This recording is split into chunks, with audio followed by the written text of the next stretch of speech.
Assalamualaikum warahmatullahi wabarakatuh. Apa kabar sobat guru hebat di seluruh Nusantara? Jumpa lagi dengan saya Ridwan Adi Pranata, calon guru penggerak angkatan kelima dari Kabupaten Bojonegoro. Pada kesempatan hari ini saya akan menyajikan hasil koneksi antar materi modul 1.4 tentang refleksi penerapan budaya positif. Kesimpulan dan keterkaitan antar modul 1.4 dengan modul-modul sebelumnya. Budaya positif merupakan nilai-nilai dan keyakinan-keyakinan yang diterapkan untuk menumbuhkan motivasi intrinsik pada diri siswa, terlihat dari sikap keseharian seluruh elemen sekolah yang berpihak pada murid, sehingga mereka dapat bertanggung jawab dan berbudi pekerti luhur. Dalam penerapan budaya positif ini sudah sesuai dengan tujuan pendidikan menurut Ki Hajar Dewantoro, yaitu menuntun segala kodrat yang ada pada anak agar mereka dapat mencapai keselamatan dan kebahagiaan yang setinggi-tingginya, baik sebagai manusia maupun sebagai anggota masyarakat. Menuntun tumbuh atau hidupnya kekuatan kodrat yang ada pada anak-anak agar dapat memperbaiki lakunya, bukan dasarnya, dan tumbuhnya kekuatan kodrat anak. Oleh karena itu, menurut Ki Hajar Dewantoro, pendidikan adalah tempat bersemainya benih-benih kebudayaan. Yang dimaksud di sini yaitu adalah budaya-budaya positif. Di dalam menciptakan lingkungan budaya positif, guru dituntut untuk mampu mengimplementasikan nilai-nilai dan peran sebagai seorang guru penggerak yang telah kita pelajari pada modul 1.2. Guru merupakan agen perubahan positif di sekolah, juga diharapkan mampu menggerakkan komunitas praktisi yang ada di sekolah dengan melakukan prakarsa-prakarsa perubahan melalui pendekatan inquiry apresiatif dengan model rencana Bagja agar terwujud visi sekolah. Salah satunya yaitu melahirkan generasi-generasi yang memiliki karakter profil pelajar Pancasila. Selanjutnya yaitu adalah refleksi pemahaman tentang budaya positif. Yang pertama, disiplin positif. Disiplin positif menjadi hal utama dalam proses pembentukan budaya positif di sekolah. Makna disiplin positif yaitu belajar mengontrol diri dengan menggali potensi diri agar tercapai tujuan yang mulia, yaitu membentuk karakter murid menjadi seseorang yang kita inginkan berdasarkan nilai-nilai yang kita hargai. Yang kedua yaitu adalah teori motivasi.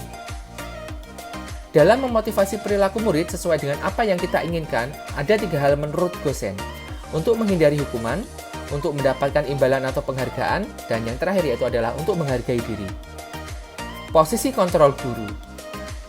Dalam proses restitusi, terdapat 5 peran kontrol guru diantaranya sebagai penghukum, pembuat rasa bersalah, teman, pemantau, dan manajer. Kebutuhan dasar manusia. Terdapat 5 kebutuhan dasar murid yang harus dipahami guru saat murid berbuat kesalahan agar mereka merasa dihargai. Yang pertama yaitu adalah kebutuhan bertahan hidup, cinta dan kasih sayang, kebebasan, kesenangan, dan kekuasaan. Selanjutnya yaitu adalah keyakinan kelas atau nilai-nilai kebajikan. Keyakinan merupakan nilai-nilai kebajikan universal yang disepakati bersama dan memotivasi secara intrinsik. Seseorang akan lebih bergerak dan bersemangat untuk menjalankan keyakinannya daripada hanya sekedar mengikuti serangkaian peraturan. Dan yang selanjutnya yaitu adalah segitiga restitusi. Dalam mengatasi permasalahan murid, guru dapat berkolaborasi dengan murid agar dapat menemukan solusi atas permasalahannya sendiri melalui proses segitiga restitusi. Yang pertama yaitu adalah menstabilkan identitas, validasi tindakan yang salah, dan menanyakan keyakinan kelas. Hal yang menarik dan di luar dugaan dalam mempelajari modul 1.4 ini yaitu adanya tantangan dalam menyelesaikan permasalahan siswa tanpa adanya hukuman atau penghargaan, melainkan dengan keyakinan kelas yang mereka yakini untuk menghargai diri sendiri. Selama ini dalam mendisiplinkan siswa, saya pikir hukumanlah hal yang paling efektif dalam mendisiplinkan siswa, serta penghargaanlah yang mampu meningkatkan motivasi belajar siswa. Ternyata, 2 hal tersebut di luar dugaan saya. Justru dengan hukuman, seolah-olah siswa akan terpaksa untuk menaati peraturan, dan penghargaan justru akan membuat siswa hanya termotivasi secara ekstrinsik, bukan secara intrinsik. Perubahan yang terjadi setelah saya mempelajari modul 1.4. Yang pertama, sebelumnya saya mencoba mengubah murid agar berpandangan sama dengan saya. Sekarang saya berusaha memahami pandangan murid dan kebutuhan-kebutuhan dasar mereka. Sebelumnya, perilaku buruk saya lihat sebagai sebuah kesalahan. Sekarang saya berpikir semua perilaku memiliki tujuan atau alasan tertentu. Sebelumnya, hukuman, kritik, dan membuat orang bersalah dapat menguatkan karakter. Sekarang saya berpikir bahwa hukuman, kritik, dan membuat orang bersalah dapat menjatuhkan mental dan membuat anak semakin tertekan. Selanjutnya, sebelumnya saya membuat peraturan-peraturan untuk mendisiplinkan siswa. Sekarang saya mencoba membuat kesepakatan sesuai dengan keyakinan kelas agar mereka lebih menghargai diri. Pengalaman dalam penerapan budaya positif. Pengalaman saya dalam menerapkan budaya positif dalam kelas setelah mempelajari modul ini yaitu ketika jam pelajaran saya menjumpai siswa yang berkata kotor di dalam kelas, dan saya mengajak siswa tersebut berdiskusi untuk mencari solusi permasalahannya. Siswa tersebut menyadari jika perbuatannya tidak sesuai dengan keyakinan kelas yang telah disepakati, sehingga siswa tersebut bersedia minta maaf dan berjanji untuk lebih menghargai diri sendiri dan orang lain untuk tidak berkata kotor. Selain itu, di lingkungan sekolah saat saya piket pagi, menjumpai beberapa siswa banyak yang datang terlambat. Setelah itu, saya mencoba memposisikan kontrol diri sebagai seorang manajer untuk membantu mengatasi permasalahan mereka, bukan menghukum atau membuat mereka merasa bersalah. Setelah kejadian tersebut, mereka menemukan solusi atas permasalahan mereka, dan keesokan harinya, beberapa murid tersebut sudah datang tepat waktu sebelum pukul 7. Perasaan ketika penerapan budaya positif. Perasaan saya saat menerapkan budaya positif terhadap siswa, saya, baik di lingkungan kelas dan sekolah, yaitu sangat bahagia, senang, dan merasa berharga menjadi seorang guru. Melihat siswanya menjadi seseorang yang lebih baik dan mampu memperbaiki setiap kesalahan yang telah diperbuat. Dengan menerapkan keyakinan kelas, mengajak mereka berdiskusi melalui segitiga restitusi, dan memainkan peran kontrol manajer guru, sehingga dapat menumbuhkan motivasi secara internal bagi siswa agar mereka menjadi siswa yang disiplin dan menghargai dirinya sendiri, sesuai nilai-nilai yang mereka yakini. Hal yang sudah baik dan perlu diperbaiki. Menurut saya, hal yang sudah baik dalam menciptakan budaya positif di lingkungan sekolah adalah melalui penerapan disiplin positif dengan menumbuhkan kesadaran intrinsik murid, agar mereka lebih menghargai diri sesuai dengan nilai-nilai kebajikan yang mereka yakini.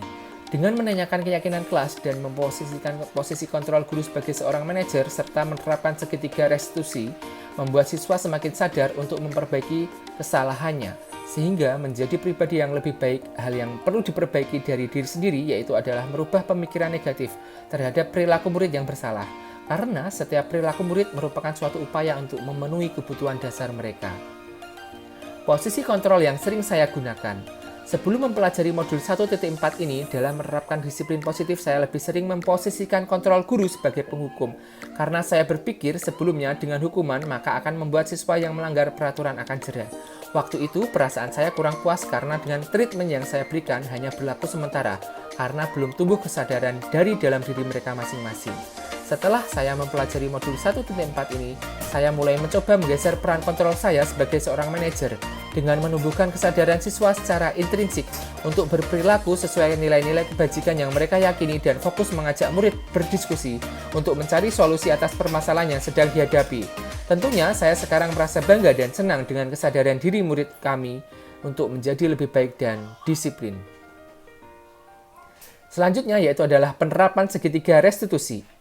Sebelum mempelajari modul 1.4 ini, secara tidak sadar, saya pernah menerapkan segitiga restitusi. Namun tidak semua langkah dalam segitiga restitusi ini saya lakukan. Dalam menangani kasus siswa, saya hanya melakukan tindakan menstabilkan identitas siswa dan validasi tindakan yang salah, sehingga belum sampai ke tahap menanyakan keyakinan kelas. Karena waktu itu langkah yang saya lakukan setelah validasi tindakan yang salah, saya memberi sanksi atau hukuman kepada siswa yang melanggar. Hal-hal lain yang dianggap penting. Selain konsep-konsep yang dipelajari dalam modul 1.4 ini, ada beberapa hal yang menurut saya penting untuk dipelajari agar menjadi sebuah kekuatan budaya positif di lingkungan kelas maupun sekolah, di antaranya. 1. Memberikan teladan atau ingarso sung tulodo. Guru sebaiknya memberikan contoh atau teladan yang baik dan sebagai garda terdepan bagi murid-muridnya. Karena guru merupakan seseorang yang digugu dan ditiru murid-muridnya dalam berperilaku. Yang kedua, memberikan semangat ingmat yo mangun karso. Guru sebaiknya memberikan semangat kepada muridnya untuk selalu berbuat baik. Yang ketiga, memberikan dorongan atau tuturi handayani. Guru sebaiknya memberikan dukungan bagi murid untuk memperbaiki perilaku yang salah. Dan yang terakhir yaitu adalah berkolaborasi dengan seluruh elemen yang ada di sekolah sehingga budaya positif dapat tercipta sesuai harapan sekolah. Selanjutnya, rencana tindakan aksi nyata modul 1.4 saya ambil judul yaitu adalah penerapan pembiasaan budaya 5S. Senyum, salam, sapa, sopan, dan santun. Latar belakang, Kondisi karakter para generasi muda, khususnya peserta didik, sangat memprihatinkan, baik secara emosional, tindakan, maupun perilaku sosial. Tujuannya, menumbuhkan motivasi intrinsik siswa untuk berperilaku baik melalui pembiasaan budaya 5S. Selanjutnya, tolok ukur, murid menunjukkan sikap saling menghargai dan menghormati baik sesama teman maupun guru. Murid menunjukkan sikap yang ramah dalam bergaul baik di lingkungan kelas maupun sekolah. Lini masa tindakan yang akan saya lakukan yaitu adalah mengajukan ide atau gagasan kepada kepala sekolah, membuat poster atau slogan budaya 5S di masing-masing kelas maupun di lingkungan sekolah, mensosialisasikan budaya 5S di lingkungan sekolah melalui rapat koordinasi, dan yang terakhir yaitu adalah menerapkan budaya 5S di lingkungan kelas maupun sekolah. Dukungan yang dibutuhkan, tentunya saya membutuhkan dukungan dari kepala sekolah, guru, dan murid, serta orang tua dan juga lingkungan masyarakat. Sekian yang dapat saya sampaikan, saya ucapkan terima kasih. Wassalamualaikum warahmatullahi wabarakatuh.